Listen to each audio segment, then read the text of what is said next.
خوانند میں سال 2021 میں شروع کیے گئے ترقیاتی منصوبے مکمل نہ ہو سکے 28 کروڑ روپے کی لاگت سے مین جھنگ چنیور 3 کلومیٹر کی تعمیر و مرمت کا منصوبہ کھٹائی میں پڑ گیا۔ شہری اور تاجر برادری شدید پریشان، گزرنے میں مشکلات کا سامنا ہے۔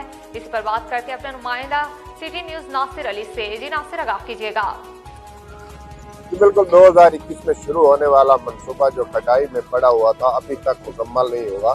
ٹھیکیدار واٹر بنڈنگ کر کے بھاگ گیا ہے، احتجاج بھی کی گئے، ریلیاں بھی نکالیں گئی شہریوں کی طرف سے جو ابھی تک نہیں مکمل۔ میرے ساتھ شہری موجود ہیں، ان سے بات کرتے ہیں۔ بتائیے گا یہ روڈ ابھی تک نہیں مکمل ہوا ہے، اس حوالے سے آپ کیا کہتے ہیں؟ اعوذ باللہ من الشیطان الرجیم، بسم اللہ الرحمن الرحیم۔ وجہ نے 2 سال پہلے جڑا ہے نا انہاں پٹیا ہے، اس تو پہلے کچھ ٹھیک آئی، چلن دے قابل آئی، اس تو بعد تھوڑے سامنے حالات ہیں، ہر روز ٹائر پٹتے پے نے، بندے دے ٹائر اتنے میرے اپنے گڈی دے 2 ٹائر پاٹ گئے نے بھائی جان، تے ہر ٹائم کدی ایکسیڈنٹ ہویا کھلا ہے، بندے شودے مجبور ہو گئے نے، ادھے آن واسطے دل نہیں کرتا کسی دا۔